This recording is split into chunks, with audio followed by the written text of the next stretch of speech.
Assalamu alaikum wa rahmatullahi wa barakatuh. Welcome back to another episode of Revert series. We're joined with a very special guest. Inshallah ta'ala, we hope this episode will benefit everyone watching. Bidhnillah ta'ala. So, first things first, inshallah, if you want to introduce yourself. Assalamu alaikum. My name's Josh, or Joshua fully. Some people call me Yusha as well. Named after the Prophet. I'm 21. I've been in uni for 3 years. Basically around when I became Muslim, which is like 2020 April, at the beginning of lockdown roughly. I think a month into it. That's sort of the beginning of I guess my introduction. Yeah. Okay. So when did you first accept Islam? When did you? It was like April 2020. It was like lockdown. I'd been a bit sure that I was gonna convert for quite a long time. But I think that's when I sort of sat down and had time to think and be like, there's no point delaying it any longer. Yeah. Okay. So how did that come about? Like, how were you certain? I just looked into the deen for quite a long time, like throughout most of sixth form. Mainly through YouTube, sometimes watching things I shouldn't be watching, like debates and stuff like that, and just sort of looking into the deen from like a sort of more objective point of view. Yeah, if that makes sense. That makes sense, yeah. So wait, when was your first encounter with anything Islamic or any Muslims? First encounter with Islam, I'd say, is probably like primary school. Like I went to a Catholic primary school. There was one Muslim there in my class. And I think one time he brought in like a Quran and sort of explained some of the basics of Islam to the class. I remember he sort of told us that you can't put the Quran on the floor and stuff like that. That was my first encounter. And then a lot of my other encounters were maybe like not the best things. So like you hear about people doing things they shouldn't be doing, like terrorist attacks and stuff like that. I think that's a lot of people's first sort of encounter with hearing about Islam. So was this primary school? This was primary school, and then obviously through secondary school you sort of hear things. But I wasn't really interested in Islam until like maybe year 9 or 10. Okay. So what brought that interest about? So I'd sort of been. I don't really try to say that I've been brought up Christian, because it may be in primary school. Obviously, I went to Catholic primary school.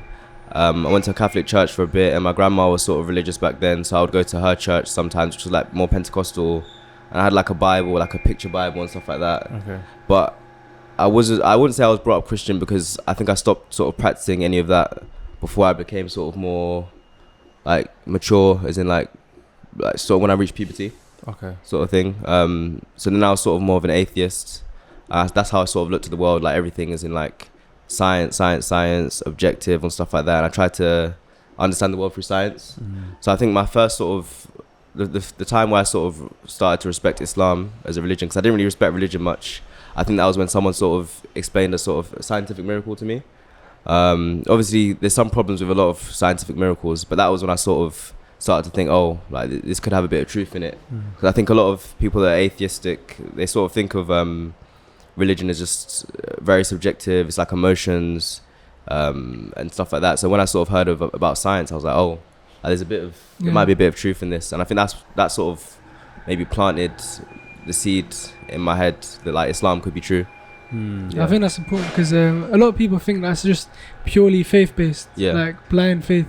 Obviously there is science, and we have an innate disposition that aligns ourselves with the religion. So alhamdulillah, it's not all just blind faith, following, basically. So I think that's when I first started to sort of have a bit more respect for Islam compared to other religions, because I'd sort of seen the way a lot of people in my family practice with religion. It's very subjective. It's not as evidence based, and that's sort of how I viewed religion for a long time. And I think with atheists as well, a lot of the time there's not much respect. So it's like you might mock things. You're like, oh, this is silly and superstitious and blah blah blah and all that stuff. So I think that sort of gave me a bit of respect for Islam. But that was a long time before I'd properly considered becoming Muslim. Okay. So when you said scientific miracle, did you mean like from the Quran or? Yeah, it's like there's loads of. I don't want to say any that are false because I haven't looked into all of them. But there's loads of ones like things that maybe the Quran had explained before modern day scientists knew about it. There's loads, but that was sort of the first thing that sort of made me respect the deen, and I think it sort of grew from there. But that was maybe 4 or 5 years before I actually like committed and took shahada. So you said you're raised Christian, isn't it? I wouldn't say I don't really claim that I was raised Christian. As in from a Christian household? Or? Not really, because my parents at the moment, neither of them are religious. Okay, so prior to that, you didn't really believe in any of... No, it was I think it was sort of, my mum was a bit Catholic at one point in primary school. I sort of gone through the Catholic thing, and but then in secondary school, from the beginning of secondary school, I would say like I was probably atheist. My dad was atheist. I sort of followed my dad in that way. Okay.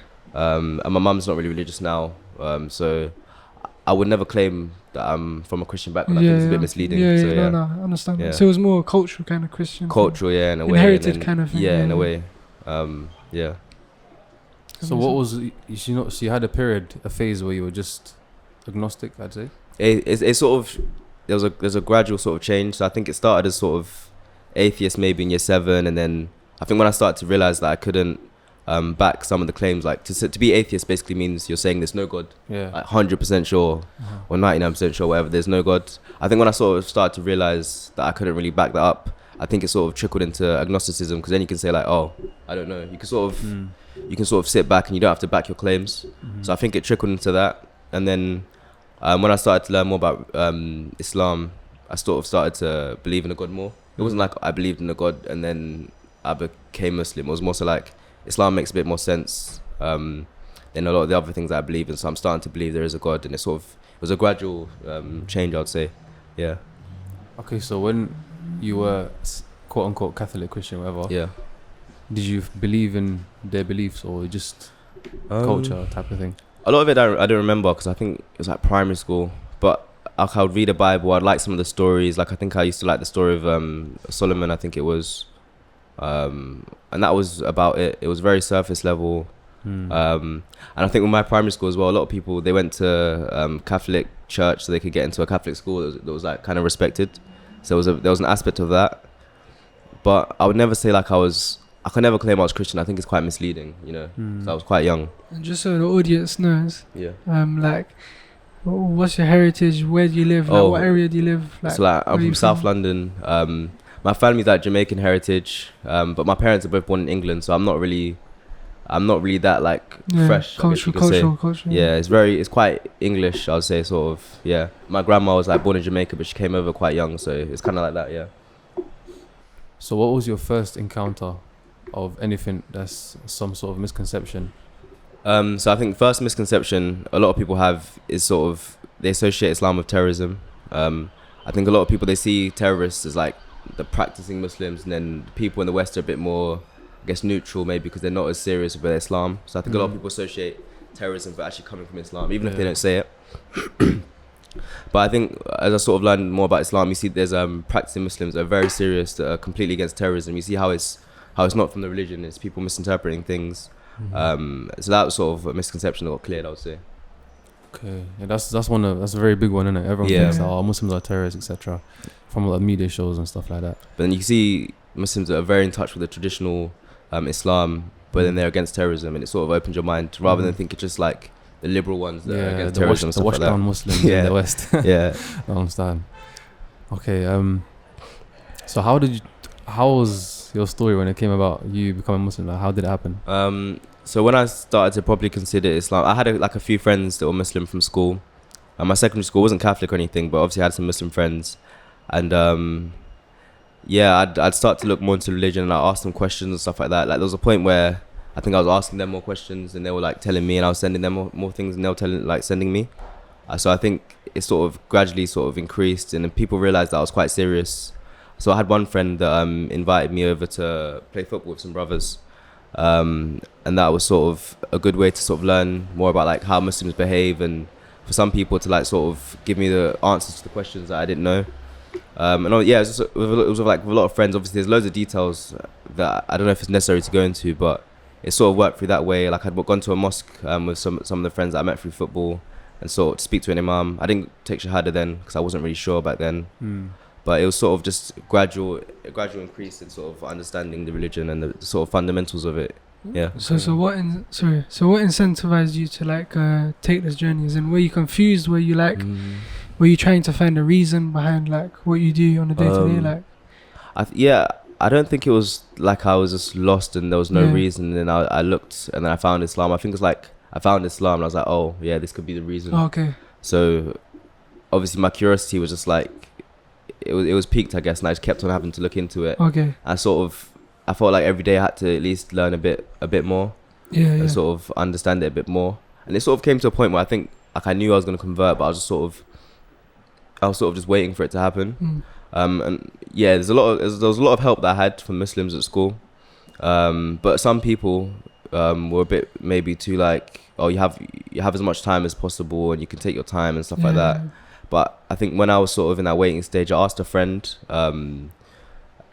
like what sort of do if I feel like my heart's not in it and I'm not fully sure and blah blah blah. But I think he sort of explained to me, or he got his uncle to explain to me that if you believe that Allah is the one true like deity worthy of worship, and you believe that Prophet Muhammad sallallahu alaihi wasallam is the final prophet, then sort of you don't have anything to wait for.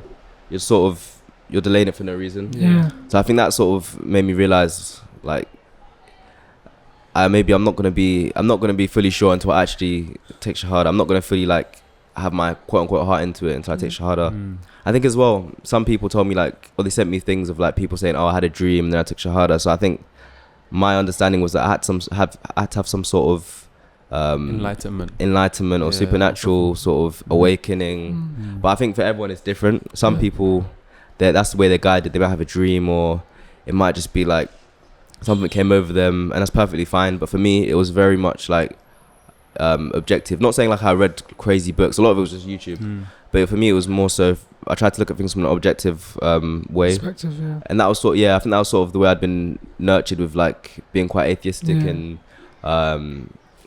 sort of being into science. Even though obviously sometimes atheists they speak with their desires, but I think that was my sort of, that's how I tried to look at things. Yeah.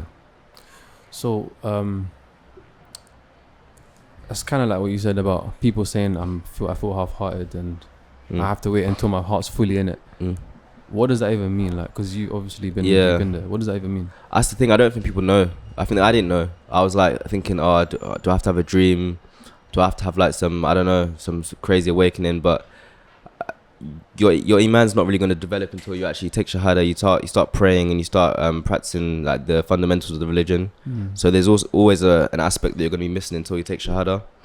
But I think if you believe, like in your mind at least, and I guess partly in your heart or fully in your heart, I guess, the basics of religion, like La ilaha illallah, Muhammad Rasulullah, like what I just basically said in English earlier, then there's not really a reason to wait. It's kind of maybe it's the shaitan like telling you that you should delay it. And we know that some people have been on the verge of taking shahada and they're not taking it, maybe for reasons like they're scared of like their people thinking poorly of them or something like that. So when you sort of conceptualize that, there's not really a reason to delay. Yeah, it makes sense. If you believe in something, you might as well say it, innit? Like if you love someone, you tell them. For example, if you hate someone, you tell them. Yeah, because Islam it's obviously a belief in the heart, but it's actions and it's speech. So it's not just, you can't just say you believe and then that's it. You have to obviously declare it and then act on it. Yeah, yeah. Okay, so tell us a bit about your background before you were Muslim. Like, were you someone that was, well behaved in school, and or were you someone that got into trouble, etc.? Maybe in primary school I had some misbehaved parts, but I think I've always been quite. I don't think I've never been like that kid that's like getting on report in secondary school and stuff like that. Like I think I was well behaved for the most part. Maybe just a bit chatty. Like when I had like parents evening, it would be like, yeah, Josh is speaking too much and stuff like that. But it was never like, I'm not one of those people that came from like a background where I was just like wilding out and just going crazy.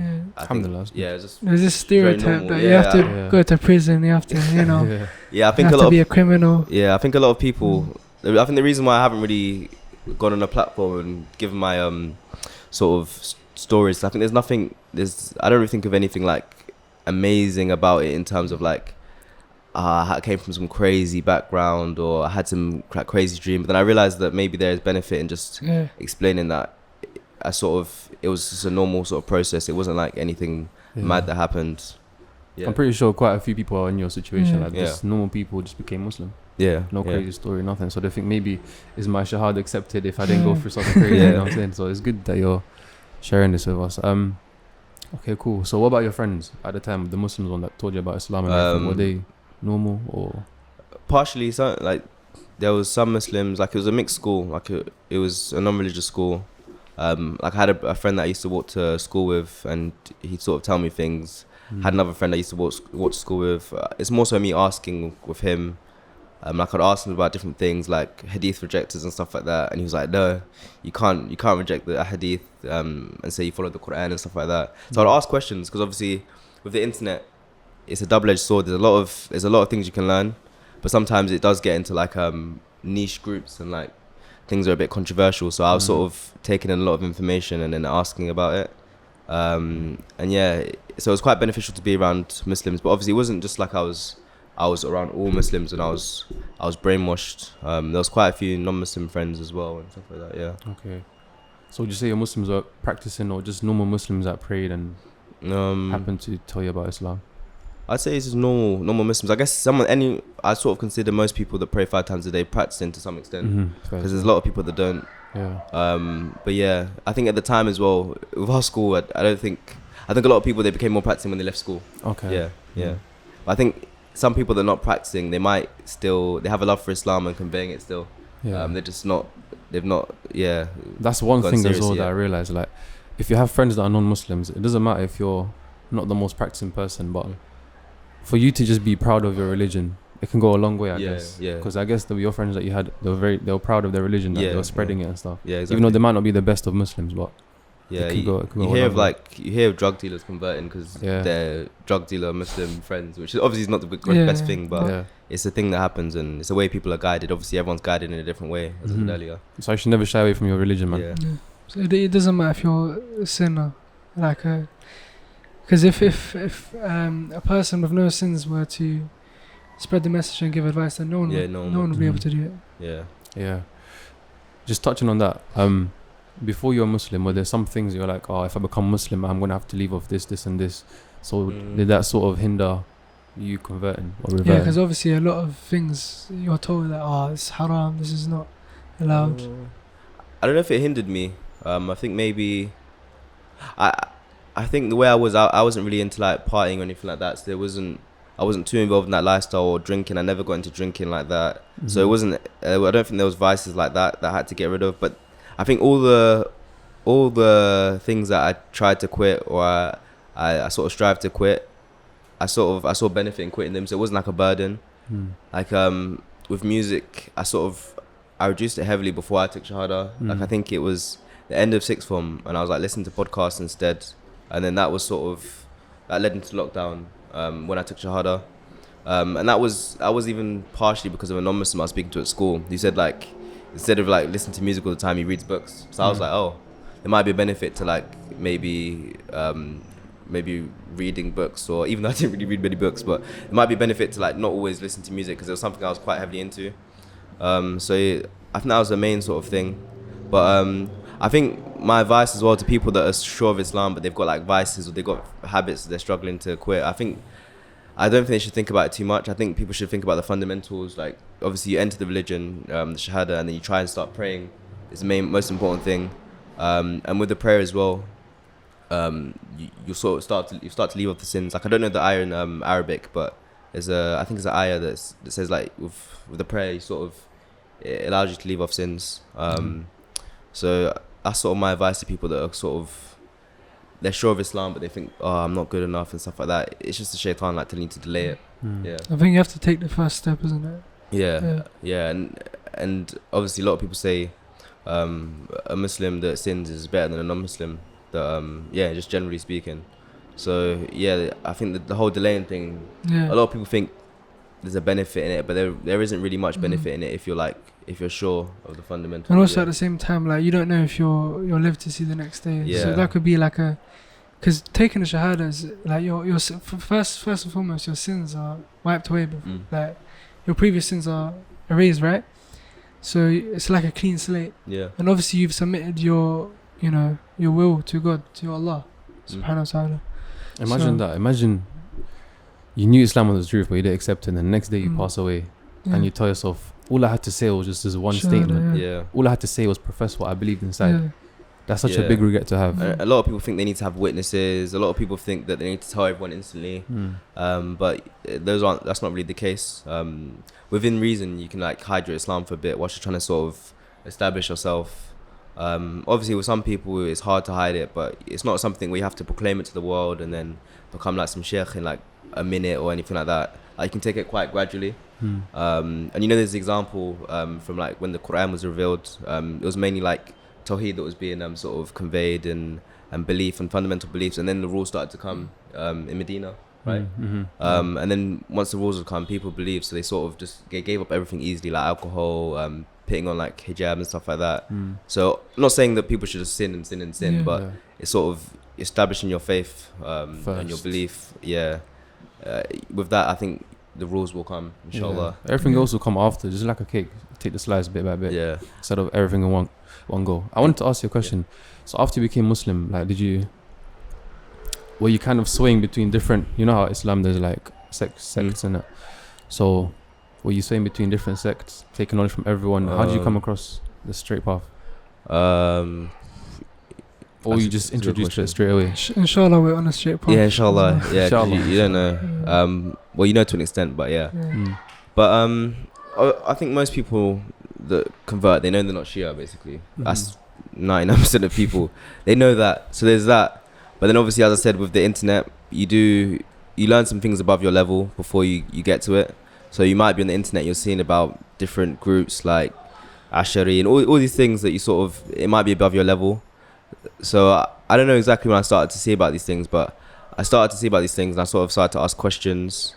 And then I think with time, when you see sort of what the religion teaches and what's taught by like the sort of early people in Islam, so like the Sahaba, and then the generation came after them, you sort of start to realize the main things, like the fundamental beliefs that are agreed upon, and you start to sort of stay away from people that convey things that go against that. Obviously, we know there's agreed upon things, but there's obviously a lot of room for differences as well. So you don't want to be too harsh and start getting into sort of being overzealous with things. That's the thing. A lot of people, they might see something that it might have an evidence, but then they start to sort of force their opinion on others because they're not impose it on they're not really aware of like the way fiqh works and stuff like that, and they just think, oh, my sheikh said this is the strongest opinion, so it's the strongest opinion. No one can say anything else. I think that's something to stay away from as well, because you're sort of going above your level. So it's a tough question to answer, and I think someone's asked me before, but I didn't really know. There wasn't really a point where I was like, yeah, I'm this. It was just like, was it your friends that kind of like brought you towards, because obviously the college, they teach the authentic sunnah and stuff like that, so how did you come about?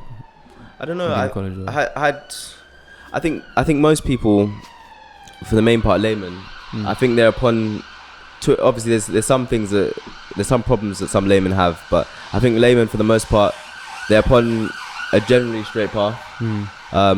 So I think that's where I sort of was. And when people start to explain things to you with evidences and not just from their whims and desires, you sort of start to understand it. And that's it, I think, really. Obviously the college helped, but I think the college, I think I first came like a year after I took Shahada, because obviously it was lockdown and stuff like that. But yeah, that was it. Nice. I'm all about it. Okay, cool. Say if there's a revert watching this right now, and he doesn't know what he's doing, like where to study, whatever. What would you tell him to do? Obviously depends on your resources, but obviously the college has an online resource, the portal, and there's loads of other like resources for free on YouTube. So that's a shout. I think the main things to learn is sort of, obviously you learn the basics, you learn like sort of the basic beliefs if you don't know them already. I think a lot of Muslims already, but a lot of people that come to Islam, they obviously have a general understanding of like La ilaha illallah and stuff like that. But I think a good thing to start learning is Arabic. Okay. Yeah, although the Arabic script at least, and then you can start learning the Quran after you've learned like the basics of tajweed.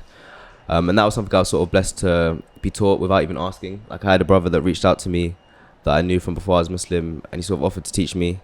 I think that's sort of a good place for people to start, because I think even in something simple as learning the script, it opens up so many doors. Then learning the Arabic language, memorizing the Quran and stuff like that. So I think that's a good place to start. I think a lot of people, they think, oh, I need to study this many books of this science and stuff like that, and things above their level before they've got the basics down. But yeah, you probably know more resources than me. Do you have any names that you can think of that people might benefit from? Yeah, no, what you said was good. The Madinah College portal, you know, there's other resources online. Learning Quran as well, because a lot of people they skip like a whole chapter of their life, innit? Because Muslims, we learn Quran at a young age and stuff. So I guess if you're a revert, try to learn how to read Arabic and Quran, and if you can, obviously learn Arabic. But yeah, that's probably the main things. And obviously the bread and butter of Islam, which is Tawheed and how to worship Allah. And even though you said, I think people that are born into Islam, they might have a bit of a head start. At the same time, I think it's not always the case, is it? Yeah, I think it's very easy to quote unquote catch up, even though it's not your it's very your aim isn't to catch up to the average Muslim. But like I was speaking to a brother yesterday, and like his Arabic level, I don't know how much Quran he's memorized or anything, but his Arabic level is probably higher than a lot of born Muslims in the UK. There's a lot of Muslims I know that have took Shahada, and then they've learned Quran, or they learn more Quran than a lot of people that born into Islam. Obviously, you have some 9-year-olds that have like memorized the whole Quran and but then I think you're not as far behind as you might think. Generally speaking, what I find from the place we're around, like a lot of born Muslims, they're not like at the level you kind of explained. And so they're not necessarily ahead of reverts, so to speak. And I think another thing is as well is that a lot of people they all split up into revert, born Muslim in terms of like struggles and stuff like that. But for me, I think my support system in some ways is better than some born Muslims I know. There's some people that are born into Islam and they might struggle with the deen, and their family might struggle with the deen as well, and they might not have many Muslim friends. So in a way, there's more struggle for them. They don't have that support system, rather than in comparison to me. I think, alhamdulillah, I'm blessed with a lot of Muslim friends and a good support system. And my family is quite okay with me being Muslim as well. So, I think that's something to look out for as well, on a different topic. But if you're giving dawah to someone, I wouldn't be too harsh with people like that. Even if they're born into Islam, and maybe their family's not like practicing, obviously, you want to sort of embrace them and sort of be a support system for them. So going from that, you mentioned your like family and whatnot. So I want to understand. I don't think you mentioned this. Like, how did you actually take Shahada? How did your family respond to that? All of that. So it was in lockdown. So obviously I couldn't really meet anyone. It was like the beginning of lockdown. Everyone was like scared of lockdown. And just on lockdown, like, do you think lockdown helped a lot? Because I know with a lot of us, lockdown kind of open up our minds and let us reflect on. I think I was really sure before lockdown, but I think it's just lockdown sort of. It gave me the time to just stop. I wasn't in like sort of the rat race of like A levels and stuff like that. A lot of people they might be busy in the dunya. I think a lot of middle-aged people maybe in terms of having like a change in life in their lifestyle might be a bit tough because they're stuck in a 9 to 5 and this and that. So I think lockdown sort of gave them the time and space to just be like, I can now work on this fully. So it was in lockdown. I remember I told 2 friends I wanted to take Shahada, and I did it on FaceTime. And that was it. And then I think I told my mum a couple of days later, and her first words were congratulations. So it's not like it's not the typical story you hear of like I got kicked out of the house or this bad thing happened. And that's another thing for people. It doesn't always have to be like a negative reaction in terms of like, I think a lot of people are scared to tell their parents. They're scared to become Muslim because they have to tell their parents, but it's not always a negative reaction. My mum's first words were congratulations. And I think I told my dad like a week later on the phone, and he was a bit shocked and he wanted to know why. And I think because it was a time of like big change, so I didn't really have I couldn't really articulate the answers back then. But we've had conversations about it. Obviously, as the time's passed, and sort of I think he's maybe understood my rationale a bit more, even if he doesn't necessarily agree. But I think my family is quite accommodating, alhamdulillah. There's not really. I don't think there's many struggles I go through in regards to like me not being allowed to pray. Like, I'm allowed to pray, alhamdulillah, and there's loads of understanding. Alhamdulillah, man. It's a good story, man. It's a good thing that they're accommodating for you. So her first words was like congratulations.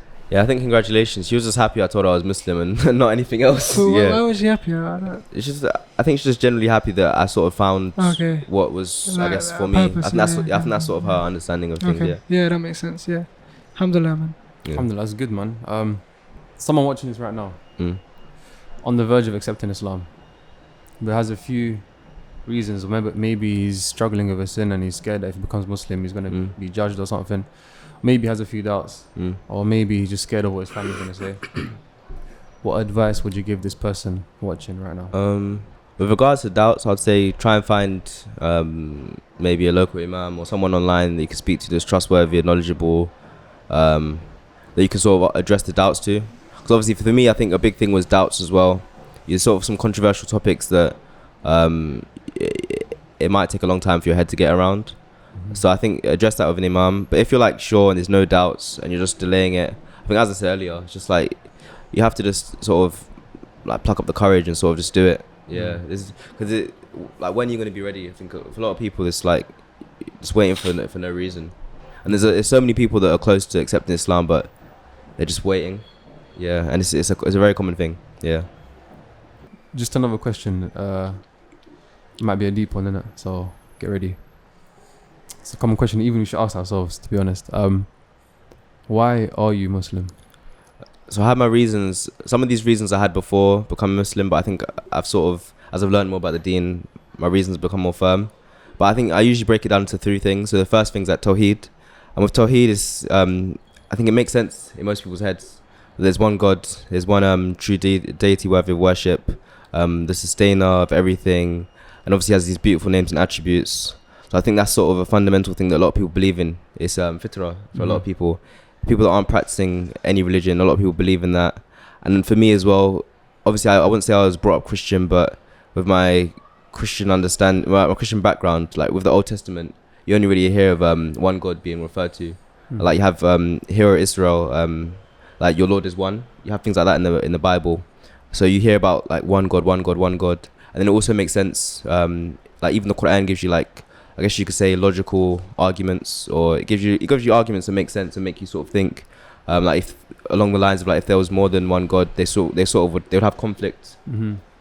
And just, I think everything points towards there being one God, obviously being Allah. So I think that's the first reason. And then I think some of the other reasons that, for example, for me, was like the miracles, as I said earlier. There's scientific miracles, but I think there's obviously other miracles. The Quran is a miracle in itself. It's obviously things that were revealed that people didn't know about, and it corrected things, and etc. etc. Even like how the Quran is said, it's been easy to remember, and you see how many people memorize the Quran. Like I had a friend, he'd memorized the Quran when he was abroad in Kenya, and I was sort of like shocked, like someone memorized the whole book. That was like, you don't hear any book. Like no one's like memorized, like I don't know. No, I'd have never heard of anyone memorize like a full book. So that was like a sort of shock to me. So there's loads of miracles that you can see, even not just in the Quran, but in the Sunnah of the Prophet sallallahu alaihi wasallam. You have the hadith that alludes to in sort of close to the Day of Judgment, you're gonna have people competing in building the tallest buildings, and it wasn't just generally people; it was specifically like the barefoot Bedouins, which is the Arabs, which we see today in like places like UAE. They're building the tallest buildings, so things like that, and they manifest in real life. And I think also linking to miracles, I've heard some Christians say there's miracles in their books that have come true. But I think the beautiful thing with Islam is it explains the books from before. So it's not just like we say we disregard everything that's in the Bible and stuff like that. Obviously, we just say we can't authenticate it, and sort of. So we might affirm that there might be some truths in there. Yeah. But obviously, we don't take everything as a whole. So I think the way it sort of explained that as well. And on the topic of like things being authentic, another beautiful thing with Islam that I sort of came to learn is about how the Quran's been preserved. Firstly, word for word. Obviously, that links to the being memorized. I think also how the hadith have been preserved, and then you sort of learn a bit about the science of like hadith and how they've been preserved. How there's narrators, they have to be all named. Some of the narrators as well, their biographies are looked into, like if they're trustworthy people. And you compare that to even like the history that we learn in school. Like a lot of the historical events that we hear of, we don't know who said it and who told us this. So when we see that the religion's been preserved to that level, and there's miracles in religion, so we know it came from the Prophet Muhammad sallallahu alaihi wasallam, or it came from Allah. Then from there, it's like those sort of 3 things by themselves, just sort of, they give me the certainty. And it's not just like, as I said, not to put that down, but it's not just like a dream or anything, but it's like, I think with knowledge as well, it shows that your religion becomes a lot more firm. Yeah. It's not like someone could just, for example, with some people, not just Christians, for example, but for loads of Muslims as well, they might attach their deen to people. Some misguided Muslims, like they might attach their stories and stuff. Not just that, but like some people might attach their deen to like a saint or something, like a Sufi saint or something like that, or I know some Christians that attach their religion or their deen to like certain pastors, and then when that pastor or priest or whatever does something wrong, or their imam, Sufi saint does something wrong, then their iman's like lost. It's lost. Okay, so with knowledge, with like learning authentic Islamic knowledge, your deen becomes a lot more firm. It's tangible proofs. It's tangible proofs. And you don't need like a mediator as well. You don't you don't need a mediator. You go straight to Allah. And if like, for example, someone I took knowledge from became like crazy the next day, or something wrong happened with them, or they became like a really sinful person, it's like, it might hurt me a bit, but it's like my deen is firm on these things. It's not like it's attached to some people. It's based on the evidence, is not the person. Yeah, exactly. That's important as well, because even amongst Muslims, it's something that's, and I think it even relates to just how important seeking knowledge is. And I think especially authentic knowledge, like seeking knowledge in an authentic way. Obviously, we know the deen is spread through like people. You don't just learn from books. You learn from a teacher. That's how it's been taught. Like even from Muhammad sallallahu alaihi wasallam, like he was taught the Quran through Jibril. So it's like, that's how the sort of the deen has been authentically spread. And then you obviously have the isnad and stuff like that, the chains of narration. So I think if you sort of learn from a teacher, it's going to make you a lot more firm in your beliefs, rather than just learning from the internet and getting all these doubts and stuff like that. Which relates to like not sort of getting into things that are above your level. And sort of, I think with a teacher, they'll show you things like at a sort of a staggered level. It's like with school, you do physics, and you don't just start from like quantum physics, like particle wave duality and all these things. You sort of start from like the basics, and you go up from there. And I think that's what a teacher helps you with. Because if you went to the top of physics and the differences that different physics professors have, you get confused from like a beginner. So you sort of start from there, and it sort of it makes you a lot more grounded. SubhanAllah. Yeah, that was beneficial. Wow, SubhanAllah. Even as Muslims, listening to how the Quran is preserved and chain of narration, and just increase your iman, especially the sanad, man. The sanad of the hadith. Imagine someone memorize the Quran now, and they trace it with isnad al-ijaza. Goes back to his teacher. We know his teacher all the way back to the Prophet sallallahu alaihi wasallam, to Jibril, to Allah subhanahu wa ta'ala. Yeah, and when you compare it to other like religious books that haven't been preserved to the same level, it sort of just increases your certainty. Obviously, you learn about Islam first, but that sort of comparison helps in your certainty. There's no book that's been authentically traced back to the actual author. Any religious book. Yeah, and as I said earlier, other than Islam. Yeah, as I said earlier, of like having a friend that knows the Quran. Like some people that listen, if they're not Muslim, they might think like, someone that knows the whole Quran is like a rare thing. And obviously, it's something very praiseworthy, but it's so normal. It's normal. Yeah. Like it's so normal.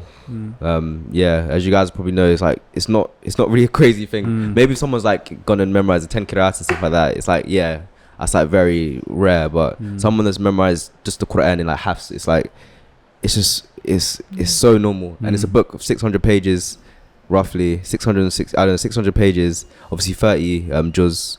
It's like it's insane. It's insane. I don't know how many hours you'd say. A juz is like 40 minutes, right?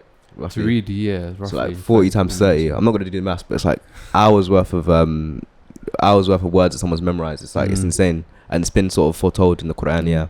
Some people don't even know the Arabic language. They just know how to recite it. They don't even know what they're reading. So imagine someone memorizing a book in a completely different language. Don't know what it means. Yeah. Word to word, letter by letter, and then subhanAllah. Yeah. And that's just not one person. There's thousands of people that honestly don't know the meaning of the Quran. I've heard someone say that if you were to like confiscate all the Qurans, or like you'd go to every country in the world, they would have someone who's memorized it. It'd be one memory. They can be able to bring it back to one piece. And through their memory. Not to blabber on, but even you have the Quranic challenge. So you have how there's an ayah that sort of says along the lines of sort of bring an ayah that's equivalent, or bring an ayah that's similar to Quran. There's never been like in 1,445 years. It's not been challenged. So there's so many proofs and evidences, and they don't all have to be like scientific, because sometimes obviously people stretch the scientific ones. I think my deen, alhamdulillah, I think my religion is based on certainty, and it's not just subjective as some people sort of perceive, and as I perceived when I was younger. Wow, subhanAllah. That's a good answer, because a lot of people, you ask them, why are you Muslim? Like they just like I was born like, they don't know what to say. That's a good answer. I think I'd sort of ask people that, because when I was sort of atheist, as I said earlier, like a lot of atheists are quite disrespectful. You have certain people, you can maybe bleep this out, but you have certain people like, I think Ricky Gervais is an example, like a very new atheist, and it's like, it's very disrespectful to religion and stuff like that. So I was a bit like that before. So I was a bit more aggressive in my I guess dawah to like atheism when I was an atheist. So I'd sort of ask people questions, Muslims and Christians at school. Sometimes I'd grill them a bit. So people sort of ask people why they're a certain religion, and sadly sometimes Muslims wouldn't know either, which is quite sad. But yeah, there's so many evidences and so many proofs out there for someone that looks. So yeah, it's a blessing. It's a blessing. Alhamdulillah, that's good. And all the stuff you learn, you become grounded once you actually seek knowledge in it as a Muslim. Yeah, and it's not even like you don't have to get into any like crazy philosophical arguments and stuff like that. It's going to confuse you. It's going to confuse the person you're speaking to. It's going to give you doubts. And then you don't have to get into any of that. A lot of like dawah is very simple. If you do it in the right way. With the things I sort of said, a lot of it's it's not surface level, but it's quite easy to explain. It's not like I'm saying like this and that and this and that, and then trying to get into like some crazy philosophical argument. So alhamdulillah, I think that's the blessing of the deen. Yeah. Alhamdulillah. I'm not gonna lie, I'm gonna steal your answer, innit? If someone asks me why you're Muslim. Allah barik. But wallah, jazakallah khair, man. That's a good way. That's a good answer, good way to end the podcast. But yeah, inshallah, barakallahu feek. We're gonna leave it at that. Inshallah ta'ala. See you guys on another episode. Jazakallah khair again for being on the podcast and sharing this. With that said, see you on another episode, guys. Subhanakallah wa bihamdika, ashhadu an la ilaha illa anta, astaghfiruka wa atubu ilaik. Assalamu alaikum wa rahmatullahi wa barakatuh.